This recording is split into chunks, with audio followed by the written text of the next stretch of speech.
A sunny day in the summer, when the leaves fall in autumn. I can feel the chill of the winter, trying to get back to my center.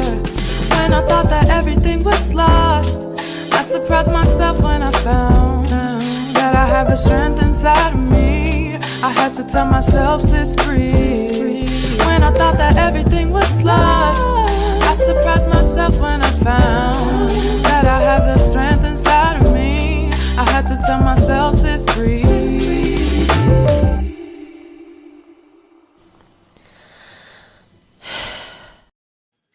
Hi, everybody. Hello. Welcome to the Exhale. You are now watching the Sis Breathe After Show.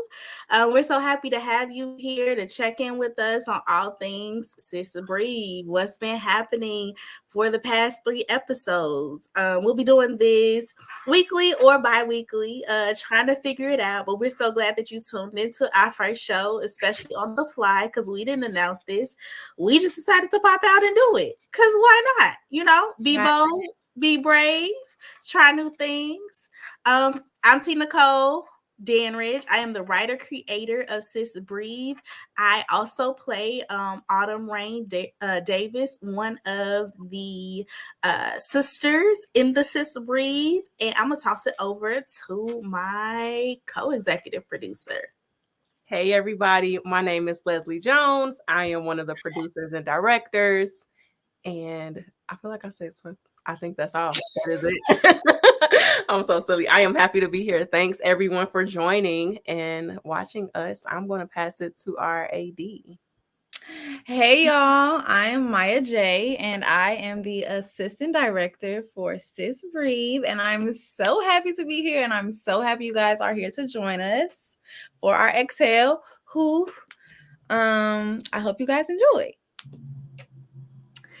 Alrighty, so because we did not announce this, people may come in, they may not. If not, cool. If so, we're happy to have you.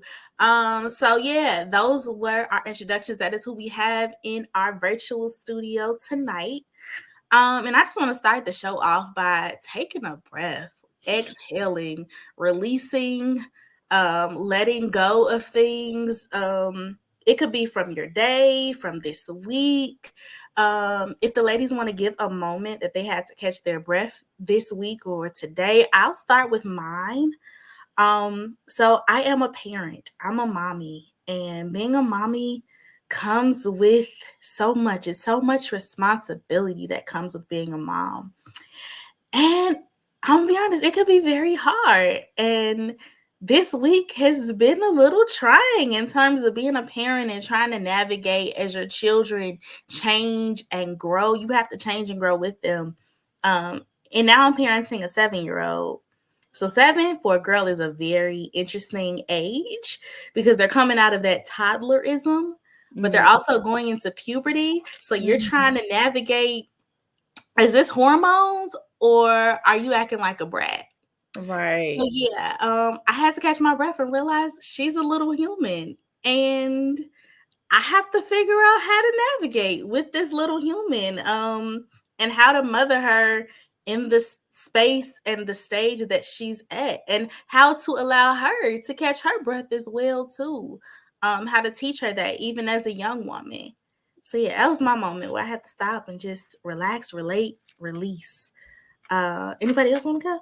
I'm just going to second this just to pop in. And I'm so glad that we are creating this safe space for women and men. If you guys can relate, I guess wives, girlfriends, etc. I'm a new mommy. I haven't made it to the 7-year mark, but my baby just turned 1. And this week, we're coming to the transition of stopping breastfeeding. I'm at the point where I'm like, okay, 1 year, baby, we did it. Okay, we won. But at this point, it's like I'm tired. Okay, and just for my passions as far as production go, modeling, acting, it's like I want to step back into the spotlight again, and it's like I need this time for myself. And so had to drink my ashwagandha tea and collect. Okay, because like I said, I'm tired. The transition is transitioning.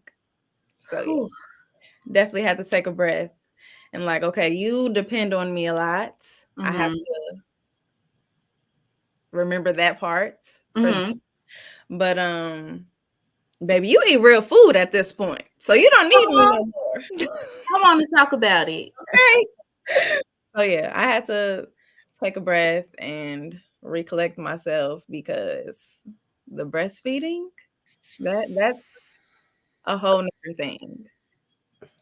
So yeah. Well, catch your breath, girl. Leslie, you can share, darling. You know, I think anyone who knows me know that I'm very transparent in my life, and I haven't crossed the journey of motherhood just yet. But in my professional world, it's just been a lot happening in my outside of my freelance life and in my real job, and I've had to take quite a few breaths, and today is only Wednesday. So just dealing with corporate politics and dealing with coworkers and leadership and learning and understanding how to navigate those waters is very daunting, or it can be daunting. So it's one of those things where you literally throughout the day, like you just have to take a breath and remember I am here for a reason. And one, like probably a few reasons, but one reason in specific. So yeah, that is my life. Had to, in my professional world, take some breaths, and yeah. Hey, but we did it. We made it. We made it here at this point. We were brave enough to realize we needed to take that breath. That we are entitled to taking that breath. We need to take that breath. We need it. If breath is being given to us, if we're here on this earth, we need to embrace it. Take that. And take it. For real.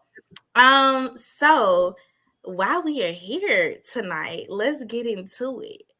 Let's talk about this series. Get into it, yeah. So if you've been watching or haven't been, we're going to introduce you to what Sis Breathe is. So Sis Breathe is a web drama that we released on March 12th. So it's been a little over a week. It's like a week and a day. And it is about these three sisters, the Davis sisters.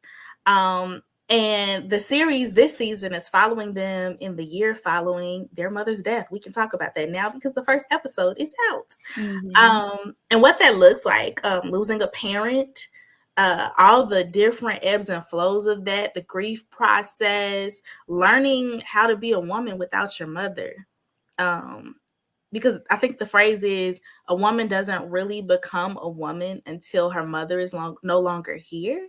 So them really, in a way, fully walking into their womanhood, and what that looks like, not having that maternal figure in their life. So far, we've had episode 1 through 3.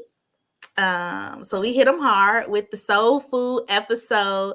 So soul food is like literally one of my favorite 90s movies, one of my favorite movies, period. I love everything 90s.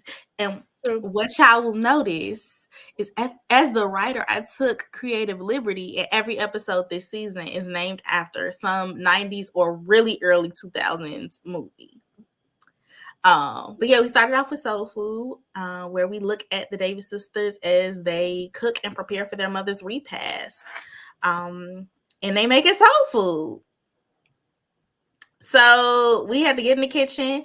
That's the day that Leslie actually taught me how to fry chicken. Really? Okay. So I have never been good at frying. What? I haven't. I have nothing fried ever? Frying. No, frying was not my thing. Outside of making some French fries, like in a little bit of oil, or maybe frying a Polish, like those are easy.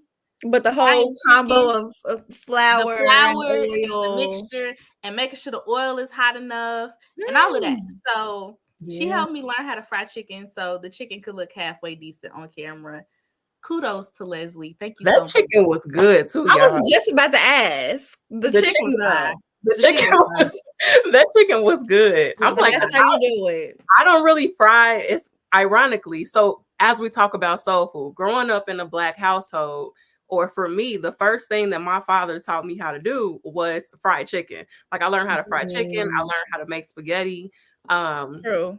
and I learned how to bake a chocolate cake. These are like all of like his free meals. It's random stuff, but like that was one of the first things I learned how to do was fried chicken. So I don't really eat a lot of fried food, and I hadn't fried chicken in a long time. So that day when we actually had to like fry some food, I was like, wait, what? But it was good though. The chicken was it was very good. I was very grateful for that chicken because I think I was hungry. I didn't eat that day before I came to set. So I was very happy to partake in the wings once they were done. So that's interesting because my household, we didn't fry a whole bunch of foods. For those who don't know, my dad, before he passed away, he was diabetic, really, really seriously diabetic. His diabetes caused him to lose both legs. Like it was a big thing. So my mom tried to make as many health conscious decisions as possible. Like she didn't cook with salt. She used to be a baker. She doesn't bake anymore. She asked why she stopped. She said because of my dad and his illness, like she didn't want to contribute to, him being sick. So that's one of the reasons I didn't learn how to fry chicken. Like that's just something my mom tried to bake as much as possible. Now, granted, it's still some stuff we probably could have worked on in the house, but that was one of the good things. Like she didn't fry a whole bunch of foods. So yeah. But I was grateful for the experience. I was grateful to learn something new on set. It was cool for all the sisters to kind of be in the kitchen bonding. That was the first thing we shot with just the three of us. Okay. So that was cool to have that moment. We had been on set with everybody. And then I think the next day was like me and one of the other characters is going to come later on in the season. But that was the first episode that it was just the sisters, just us having that bonding time. And I think it was really great that it was actually the first episode of the season. Yeah, I felt like it just made the foundation of where everything else is to lead. Like as far as like your relationship, how y'all interact with each other, and kind of what we should expect from y'all personalities. Yeah. So I guess we can kind of get into some of the questions because Leslie been getting a lot of questions from different people about things that were happening in the series. And I think we can probably just go episode by episode since we got 3 episodes in, because I know there were some questions about episode 1 and the sisters and how they responded to their grief. So I'm gonna toss it over to you, Leslie. Okay, cool. So you guys, first of all, I am so appreciative of the audience and the engagement and the feedback. It's been amazing over the past couple of weeks. Thank y'all so much for the love and support. And even more so, thank y'all for the questions. So specifically, like some of them are, you just got to keep watching, but we're going to throw them out there and we will see where we land for today. So the first one was, what happened to the mother and how did she die? Okay. So the mother passed away. She was a nurse and she actually passed away as a result of COVID. So this story comes in on the heels of the COVID-19 virus. I could tell y'all that much. I think that's safe to say as a writer. That's not giving too much away. Yeah. So that's where she went. That's what happened. She was a nurse. She worked in the hospital, and like we know, so many frontline workers fell prey to the virus. And their mother, April, happened to be one of those. And yes, her name is April, and all of them have season names. So yeah, cute. Yeah, it was like a play on that because she kind of like spring. Because it's April, but I didn't want to name her spring. Then you got summer, then autumn, then winter. Yeah. And honestly, just to take a quick moment of like seriousness, I want to say today, if not today, then this week, we are definitely 4 years from when COVID first shut down the entire world. Yep. I remember it was around this time, around March 20th, that my job was like, go home. Don't come back. We'll let y'all. We will let y'all. Like legit. It was like that. Yeah. My daughter's daycare closed March 17th. I'll never forget, because as a working mom, if you don't have childcare, I can't come in. So my parents, my dad was handicapped. My mom was actually still working. This was before she retired. Daycare was my childcare at the time. So they called me and was like, oh yeah, school is going to be closed tomorrow indefinitely. So I went to my job and was like, hey, I won't be here anymore. So either let me work from home or Somebody, you done lost the employee. this is going to be it, because my baby can't babysit herself. So yeah, that was my work from the start of my work from home journey, March 17th, 2020. So it's ironic that this is happening exactly the same week that all of that began to transpire. Mm-hmm. It's so and then I guess we can finally say we're kind of in a post-COVID world, because everybody was like, what will that look like? And we were in the pandemic for so long. We're kind of an odd time. Seriously. It was scary. Yeah. Like, even, I would say even a year into it, I didn't stop wearing my mask maybe until last year. I was still wearing my mask in certain places. Yeah, certain places. But I feel like I was completely like, okay, maybe I can relax. Maybe in 22, maybe. I at least still wear it on the plane. Too, so I was still a little skeptical. So yeah. I still wear it on the plane and in the airport. For sure. Yeah. Even still there. Like, I know we're a maskless society again. You don't have to wear it. I went to the theater last weekend. I didn't have to wear my mask, but I will still wear my mask. In certain instances, if you choose not to, cool. For me and mine, sometimes I still choose to wear it because I am around some people who have some health conditions, and I want to make sure I'm protecting them as well. Yeah, especially the baby. Exactly. Yeah, especially him, because he ain't wearing no mask. But yeah, like, so this world is not a post-COVID world. They're kind of still in the pandemic. They're trying to creep out of it. So it happens in like 2021, summer of 2021. Okay. So it's not like we do know something about COVID at this point, right? And what it does, how to manage it. But the pandemic is far from over. Right. Yeah. Okay, so next up, how did the sisters overcome the sadness of the mother's death so fast?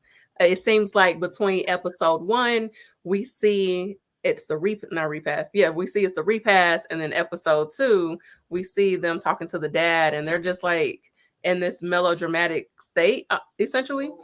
That's the thing. They haven't overcome sadness. They're just living their lives. So, having lost my father in July of 2022, we didn't sit around crying every time we saw each other. Yeah. Honestly, I can't say we had probably one cry fest at the funeral, and then we got up and we kept moving. Even if we had our moments of sadness, first of all, they weren't always public where I was with my siblings. 2, who wants to sit around and be sad and depressed all the time? Like, that's not real life about how it looks when you lose a parent, at least from my standpoint. I wrote this series 6 months after my dad passed. So even the moment in episode 1 where the sisters have the food fight, they have the food fight right before the repast. My dad had just passed, and we had a funny moment in the room, like with his shell. Okay, so I can tell this. I don't think I get in trouble for my siblings or my mama. My daddy had fake legs. He was an amputee. So, when he was in the hospital, he wasn't walking around. He wasn't using his legs. But we're talking, we're making plans, and hopefully this isn't too morbid for the audience, but it's my truth. And my mom was like, well, I guess we need to take the legs to the funeral home. And me and my brothers look at each other like, the heck we are? Like, legs, prosthetic legs can run upwards of $20,000. We not burying $20,000. Come on, okay. In the ground. And I mean, we had a good laugh about it. Even in that moment, like, I feel like there are ebbs and flows to grief. Yeah. And to just think they're not over it, but life goes on. Right. Yeah. That's true. And there's also a sense of time that happened between episode 1 and 2 that we should Yes. probably address. So, let's just say episode 1 was in the fall-ish. Episode 1 is in July. Oh, it's in July. Okay. She passed in July. I made her death month the same as my dad's. She passed in July. Yeah. Okay. So we're looking at episode 2 sometime happening in August, right? August, September. Like Right. it's been some weeks, almost a couple months. Yeah. And So it's not an immediate we buried her today and then tomorrow we're just like the dad is leaving. So there was some time for whoever asked this question. There was some time that happened between the 2 episodes.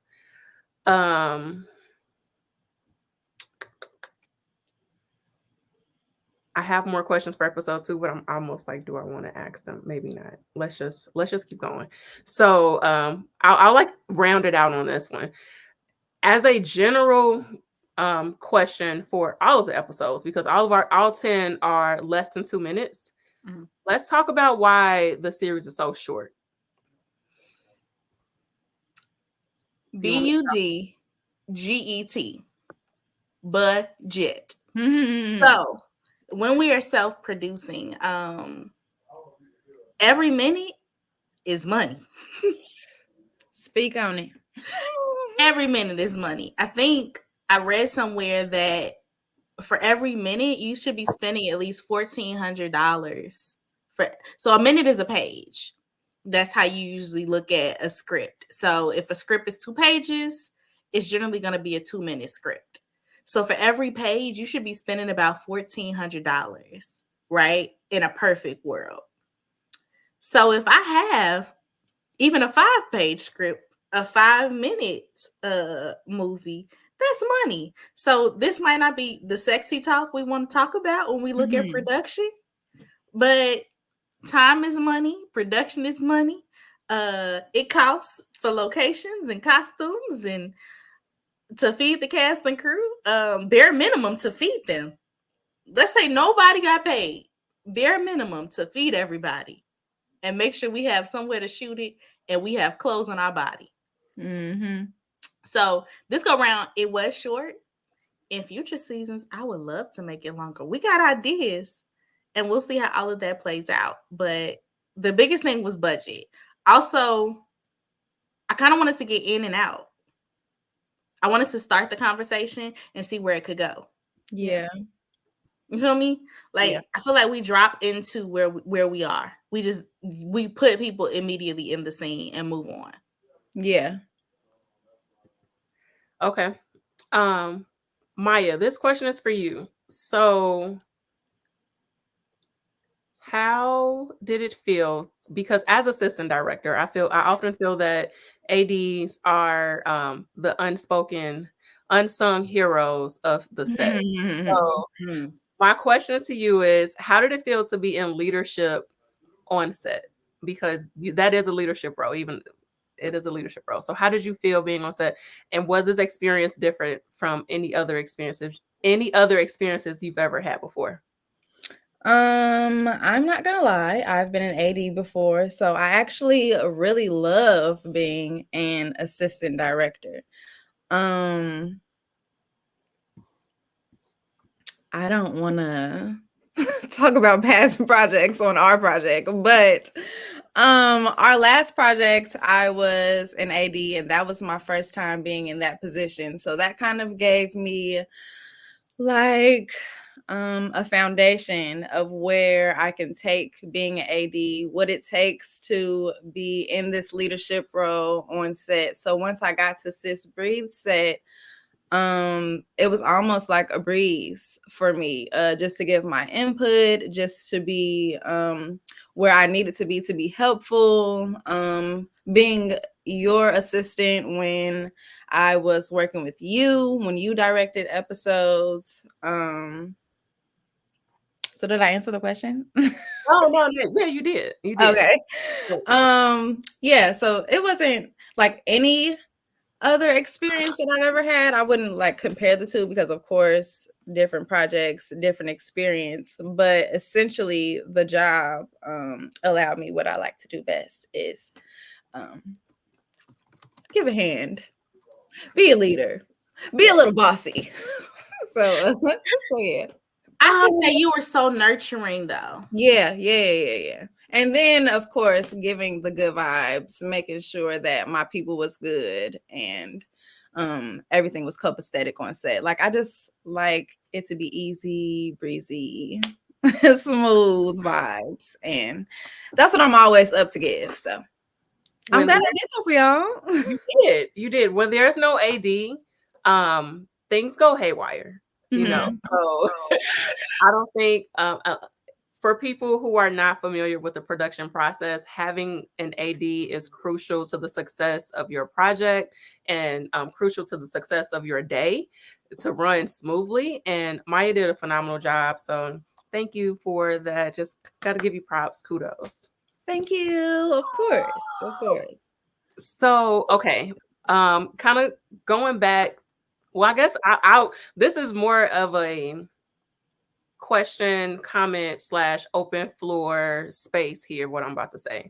So we just released episode 3 yesterday. And for the people who haven't seen episode 3, go watch it because what I'm about to say is a spoiler alert. But I am the youngest of 4 siblings, but specifically I'm the youngest of 3 sisters. And because of that, my middle sister, she called me last night and was like, oh my gosh, this was so good. Like I got a tear running down my eye. This reminds me of the relationship that I have with my sisters. And I was just like, I felt the same way. So also, y'all, we shot episode 3 on the last day of production. And I was like so emotional because episode 3 is just such a strong episode because you really see these women create that space for each other, and they're very vulnerable. And that ugly cry for Nicole was like spot on. But it was our last day. It was very emotional. I was just like, oh my gosh, like this, all the things just came together, and I was just a crier. But for those who haven't seen, I was saying all that to say, for y'all who haven't seen the episode 3, go watch it. On a personal note, for me, for number 2, it was definitely a reminder of the relationship that I have with my sisters and the vulnerability that we're creating. I am 16 and 14 years younger than my sisters. So they're like, you know, like, I don't want to say aunties, but like, they're like, not mom, but that generation gap is there for us. I wasn't like hanging with them when I was a child because they were in their 20s, you know. Right. So now we have like that gap has closed as I become older, and it's just very refreshing to hear from my sister, one, how proud she was of the episode, but 2, to just acknowledge the entire process that we did and just like relating it back to us in real life. So kudos to you, T, for writing that, and kudos to Lynette for directing. That was Lynette's episode. You did a great job. Amen. Yeah, just kudos to everybody. No, so okay, so I don't have any sisters, which is so ironic that I would write a script about sisters because I don't have any blood sisters. I'll say that. So I didn't grow up I don't have a lot of girl cousins that lived here. So I was always the only girl, but I am the middle child. So I can relate to Autumn in that way. Because when you're in the middle, you often have to be the mediator. And then especially because my brothers are 6 years apart and I'm 3 years apart from both of them. So yeah. I was never too far away from either in terms of age. So that middle sibling kind of you understand a little bit about the oldest and how the youngest get away with stuff and how their situation looks different. And then you understand a little about the youngest as well and how sometimes they feel picked on or you get both sides. So I found that it's interesting to see that translates in so many sibling relationships. Absolutely. Like whether it's the same gender or different genders, like they all kind of have those dynamics. Yeah, for sure. Maya, I'm going to pick on you because You're the middle. Are you middle oldest? Middle. We're just gonna say you're the middle too, right? Yeah. Um, did you see any similarities with your siblings and versus episode 3? Did I see any similarities? What? I definitely just made that question up. More so just trying to like pick your brain to see if you see any similarities between your personal relationship and the sisters, the Davis sisters. And also, right before you answer, Maya, if you are watching, because I do see a couple people watching, feel free to drop any comments or questions in the chat. We can see them and would love to answer them or connect with you. So yeah, feel free to give your 2 cents as well. I'll just say that as the middle child, you're definitely the manager of the family. You're the manager. Like, we have to keep everybody in order, okay?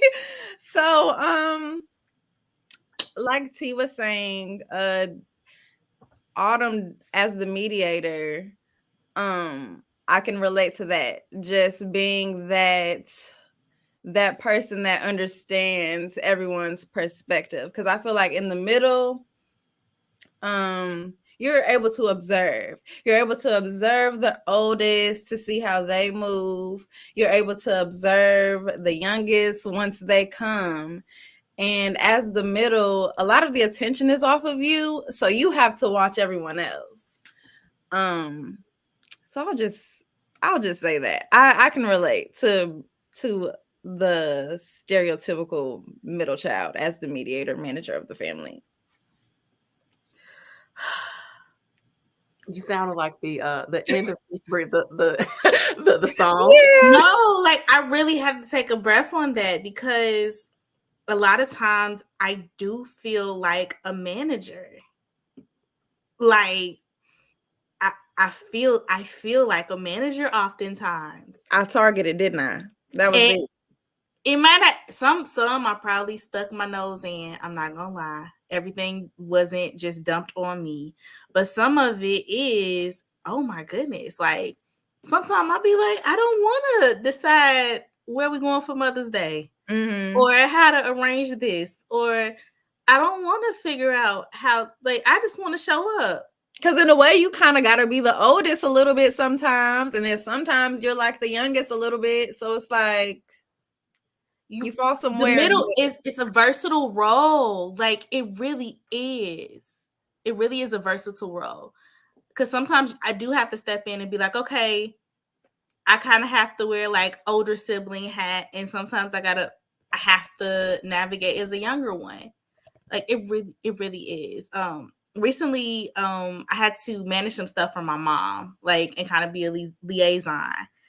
And I was like, dang, like, this is a really interesting. Now, granted, some of that is because I'm the only girl. So being only girl and a middle child, kind of, it meshes together in a way. So it's part of that is also why I feel like a manager at times. My brothers may feel otherwise. I don't know.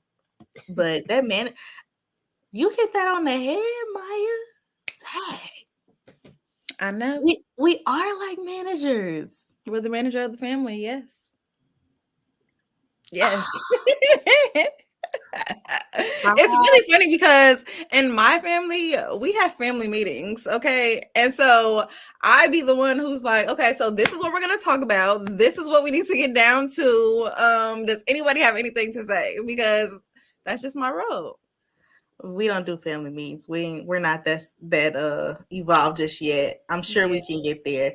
Our family meetings. Let's normalize family meetings, okay, Black people. Let's normalize that, because a lot of times issues get swept under the rug, and people have feelings that people may not know of. Like, let's talk this out. Let's get down to the nitty gritty. Let's have this meeting, okay? That's what, and then have everybody involved, everybody able to express themselves in a healthy manner.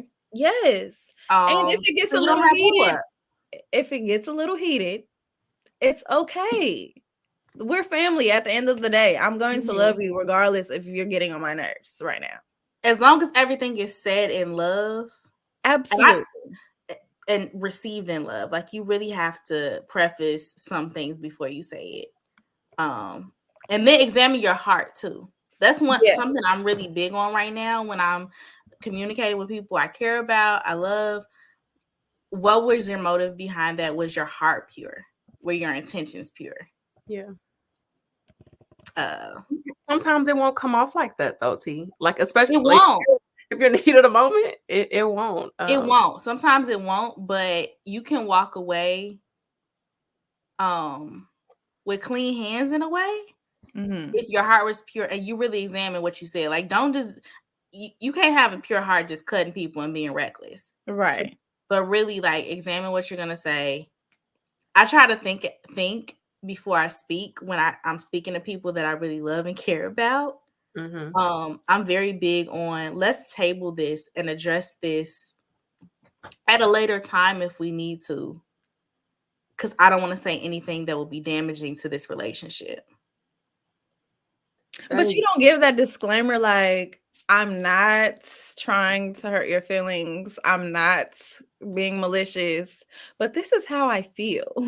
Like, this is what's on my heart right now. Knowing myself, sometimes I'm one who probably needs to take a breath and like step back, because when I feel attacked, I can go on the attack. Okay. So fair enough. to check myself and to make sure I'm having healthy communication with my siblings or just family members, people I care about, I'll table stuff and then we can address it when we both can deal with it in a healthy manner. Fair enough.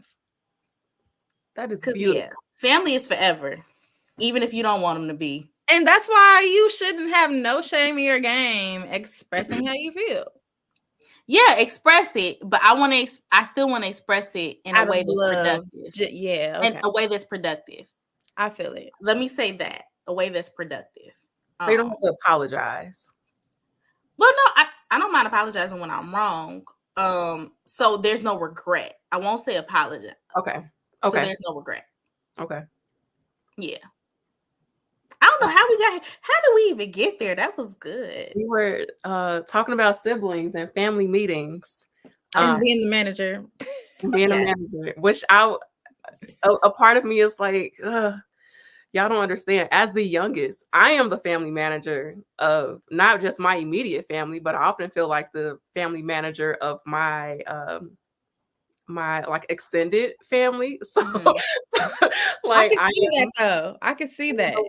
And I hate that for me sometimes. And a lot of when we talk about taking a breath, a lot of times I am definitely okay. I need a breath in the moment away from everybody, because everything is like everybody's problems and responsibilities are now mine. And yeah, but like, sis, sometimes you take up on these responsibilities as the manager. You apply to be the manager. Not apply. You apply for this. Not apply. For anyone watching, me and Maya are cousins. So we're more like sisters. When we think about sisterhood, she is definitely the little sister that I never had. Her and my other cousin Kayla. So pay her no mind. She knows. Sorry, I don't want to get a little no personal here. But to Maya's point, I can agree with you, Leslie, about sometimes being a manager even of extended family.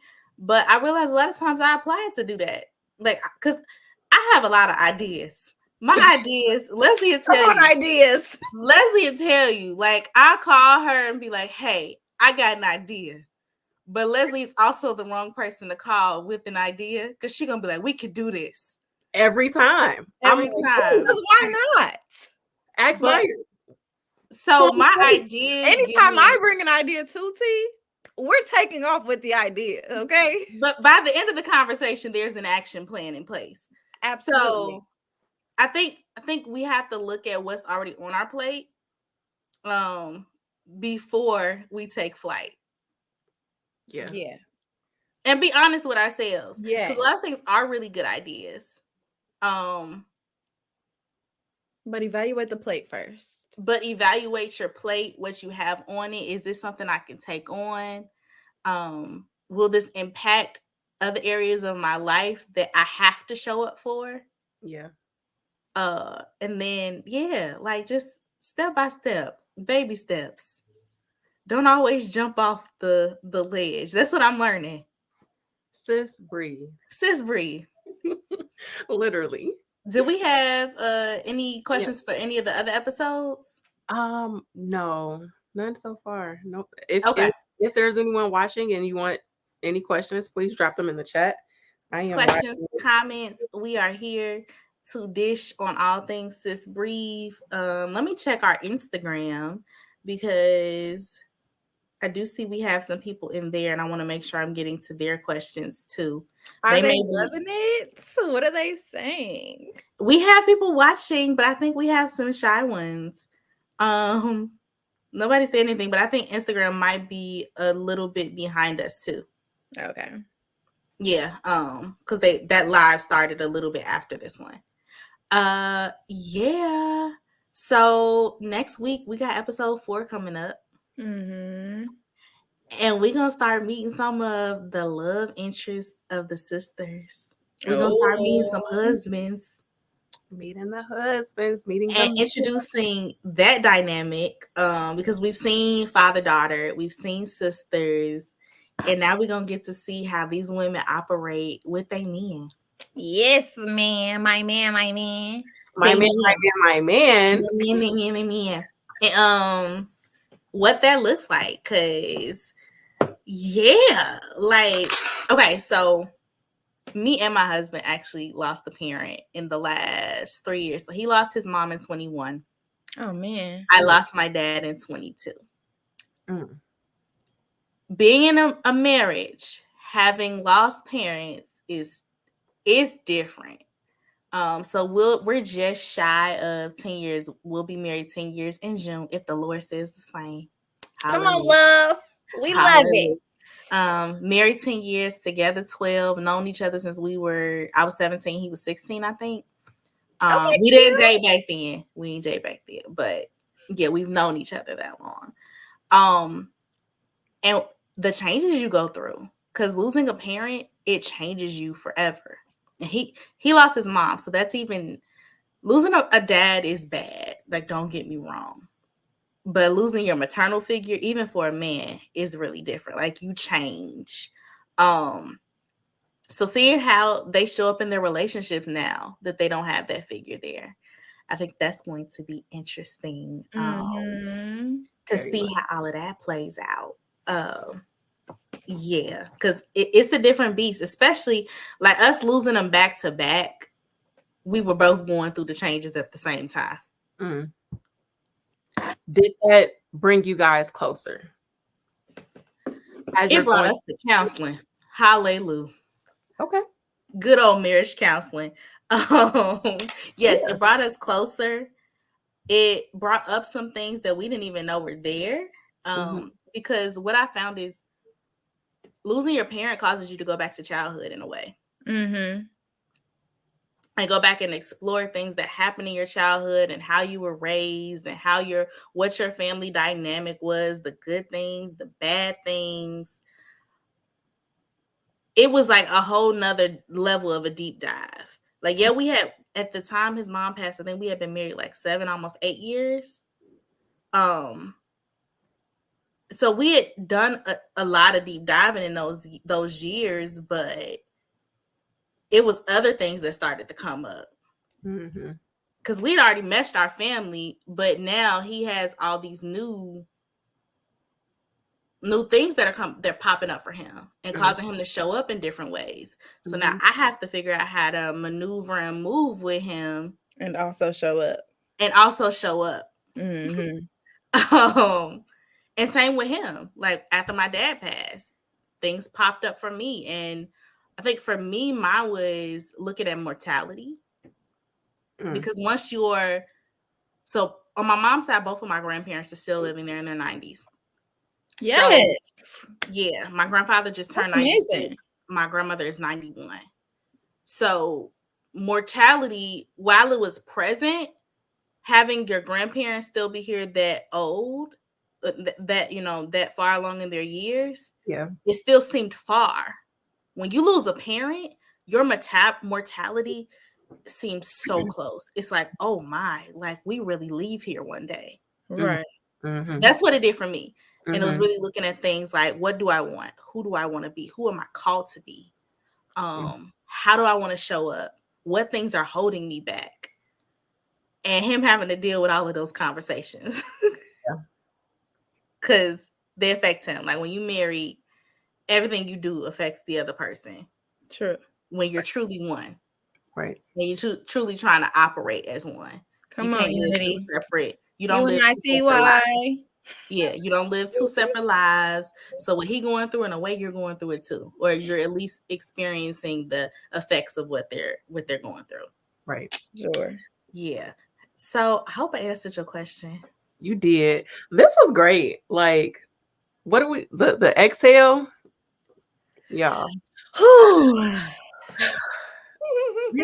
We're talking love. We're talking family dynamics. We're talking upbringings, professional relationships, marriage, children. I love this. This Yes, is that's the transparency for me. yes. I love it. Yeah, we thank y'all for tuning in. We've been on here about 45 minutes. I think that's a good one for the first episode. Yes, very nice. Thank y'all for tuning in, everybody who stopped through. Feel free to say something in the comments as we go on throughout these weeks and talk about the different episodes and the different issues that pop up in these episodes with the characters. Yeah. If it's questions you have about them and their relationships, questions you have for cast and crew, be sure to send those over to us. You can connect with us on any of our social media pages. The social media handles are down below. I'm not sure if you can see them, but we can be found on Facebook at Opportunity Productions. I'm also on here. It's T. Nicole Damridge. You got Leslie. She's on there as well. You can connect with us on Instagram at Sis Breathe Series. And then we're on YouTube as well at Opportunity Productions. And we also on TikTok, y'all. We're going to show TikTok some love at Sis Breathe Series as well. So if you want to connect with us, send us messages, comments, concerns, stuff you don't agree with, we are here to talk about it all. So on that note, we're going to exhale and take it out, y'all. It's been love. We will see y'all next week. Thank you so much for tuning in. Thanks, y'all. Bye, y'all.